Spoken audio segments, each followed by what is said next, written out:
الحمد لله والصلاة والسلام على رسول الله أما بعد قال الله تعالى في القرآن المجيد أعوذ بالله من الشيطان الرجيم وما تشاءون إلا أن يشاء الله جو تم چاہتے ہو ایسا نہیں ہوگا بلکہ جو اللہ چاہے گا ویسا ہوگا۔ اور یہ اس دنیا میں اللہ تعالیٰ نے ہمیں یہ خبردار کیا کہ ہم اپنی خواہشات اور اپنی چاہتوں کا دائرہ محدود رکھیں اور جو بھی چاہیں اللہ کی چاہت پر وہ چیز مقدم نہ ہونے پائے، اپنی جائز مراد اللہ کے سامنے رکھیں، اس کے سامنے روئیں گڑ گڑائیں۔ اگر اس کی مرضی ہوئی، اس کی چاہت ہوئی تو ہماری چاہت قبول ہوگی، اگر وہ نہیں چاہے گا تو ہماری چاہت قبول نہیں ہوگی۔ اور ہمیں ہر حال میں راضی رہنا ہے۔ اگر اللہ ہماری چاہت کو قبول کر لے الحمدللہ،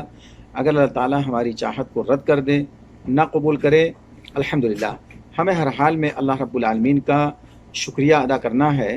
اس لیے کہ اللہ تعالیٰ ہمارا خالق ہے، ہمارا مالک ہے، ہمارا پروردگار ہے، ہمارا رب ہے، وہی ہمارا سب کچھ ہے۔ تو ہم اس کی چاہت کا احترام کریں کہ اگر اس نے ہماری مرضی کے خلاف کوئی چیز کیا یا اللہ تعالیٰ نے ہماری مرضی کے مطابق نہیں قبول کیا تو ہم شکوہ نہ کریں، ہم اس پر ماتم نہ کریں، ہم اس پر یعنی ناراضگی کا اظہار نہ کریں، بلکہ خوشی کا اظہار کریں، اللہ کا شکر ادا کریں۔ جب اس طریقے سے ہم اپنی اس دنیا میں رہیں گے، ہر حال میں راضی برضا ہو تو مزہ دیکھ، دنیا میں بیٹھے ہوئے جنت کی فضا دیکھے، یہ رزلٹ ہمارے سامنے ہوگا۔ اگر اس طریقے سے ہم اللہ رب العالمین کے سامنے اپنے آپ کو سرنڈر کر کے رکھیں گے، اللہ تعالیٰ ہمیں انشاءاللہ اس دنیا میں کامیاب کرے گا۔ پھر مرنے کے بعد جو رزلٹ آئے گا، اور اللہ تعالیٰ اس ایمان کے بدلے اور اس اسلام کے بدلے اور ہمارے ہر حال میں راضی رہنے کے بدلے اللہ تعالیٰ ہمیں جو اس کا بدلہ دے گا جنت کی شکل میں، پھر وہاں پر اللہ تعالیٰ کا فرمان ہوگا لَهُم مَّا يَشَاءُونَ فِيهَا وَلَدَيْنَا مَزِيدٌ۔ اب دنیا سے تم آئے ہو، دنیا کا حصہ ختم کر کے آئے ہو، ہماری مرضی کے مطابق تم زندگی گزار کے آئے ہو، تو یہ دیکھو یہ جنت ہے، اور اس جنت کے اندر تمہارے لیے اب وہ چیزیں ہیں جو تم چاہو گے۔ لَهُم مَّا يَشَاءُونَ فِيهَا وَلَدَيْنَا مَزِيدٌ، جو چاہو گے اس جنت کے اندر پاؤ گے، اور اس کے پلس بھی ہے، یعنی اس کی تفسیر جو کی گئی چاہت کے علاوہ بھی اللہ تعالیٰ نے رکھا ہے، وہ ہے اللہ کا دیدار۔ ہر جمعہ کو مومن بندے جنتی اللہ رب العالمین کا دیدار کریں گے ہر جمعہ کے دن۔ یہ سب سے بڑی نعمت ہوگی جنت کے اندر جو مومنین کو دیا جائے گا۔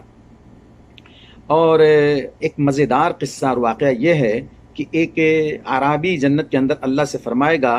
اور اپنی چاہت کو اللہ کے سامنے رکھے گا کہ اے اللہ، میں اس جنت کے اندر کھیتی کرنا چاہتا ہوں۔ سبحان اللہ،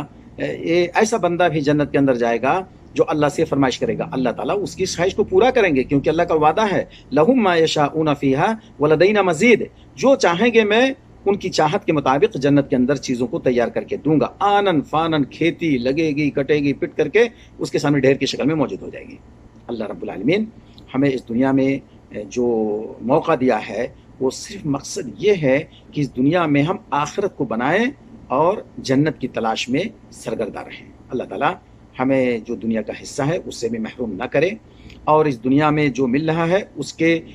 عوض ہم آخرت کو تلاش کریں، اس میں ہم آخرت کو تلاش کریں اور جنت حاصل کرنے کی کوشش کریں۔ اللہ رب العالمین ہمیں اس بات کی توفیق عطا فرمائے۔ وآخر دعوانا ان الحمد للہ رب العالمین۔